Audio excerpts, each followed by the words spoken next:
Саламатсыздар ма, студенттер? Бүгін жаңа сабақ экономика және кәсіпкерлік негіздері пәні. Олай болса, бүгінгі күнді жазып, дәптеріңізге түсіріп алайық. Бүгін 12 ақпан.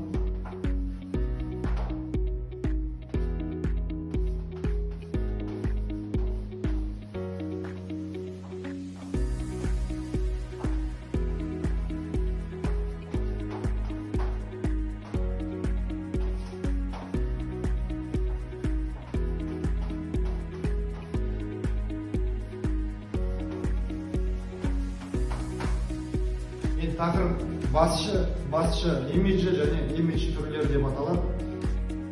Олай болса, біздің жалпы кәсіпкерлік негіздері тарауы бойынша басшының сіздер кәсіп ашасыздар, басшының имиджі және оның түрі қандай болады, сол туралы болады. Осы туралы сіздер бүгін сондай мағлұмат алатын боласыздар. Енді жалпы адамның сыртқы имиджі, тұлғасы жалпы ішкі дүниесімен байланыста болу керек. Ол үшін қалай болу керек? Мысалы, келіссөздерге арнайы киімдер, классикалық үлгідегі киімдер киіп бару керек. Түрлі инвесторлар инвестиция тартады мінекей. Осы уақытта адамның сыртқы тұлғасы жақсы көріну үшін дұрыс киініп бару керек және әдепті сөйлеу керек. Қай уақытта имидж дұрыс болады, жалғыз ғана адам әдемі киініп дұрыс сөйлемесе, ол кезде барлығы қате болады. Ішкі жан дүниесі мен сыртқы келбеті дұрыс болғанда ғана адамның жақсы имиджі қалыптасатын болады.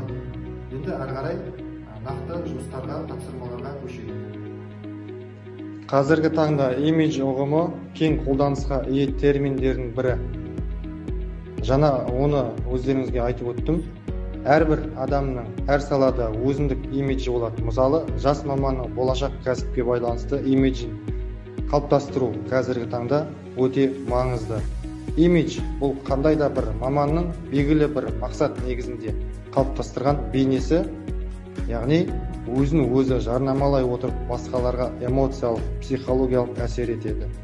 Имиджді қалыптастыру не үшін керек? Осы жөнінде айтатын болсақ, имиджді қалыптастыру арқылы жаңа лауазымға көтерілуге, өзін жаңа қырынан көрсетуге, немесе кәсіпкерлік бағытында жаңа жетістіктерге жетуге мүмкіндіктер көп болады. Енді Бобби Джей өзінің фирманың имиджі атты кітабында имидж терминінің мағынасын ашу үшін сәтті бизнес құрудың іргетасын құратын элементтерді қолдану қажет.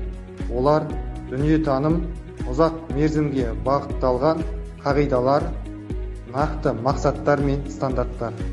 Имиджді адамдардың қабылдауына байланысты 3 түрге бөліп қарастыра аламыз. Олар жастар арасында қазіргі таңда тайм менеджмент деген атымен кейбір имидждер осы уақыт үнемдеуге сәйкес келеді.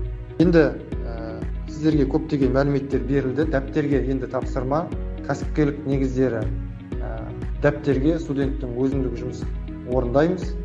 Берілген 3 тапсырма бар, осы кестені толтырамыз. Және де үйге тапсырма осы тақырып туралы оқып, конспект жазып келеміз. Сау саламатта болыңыздар.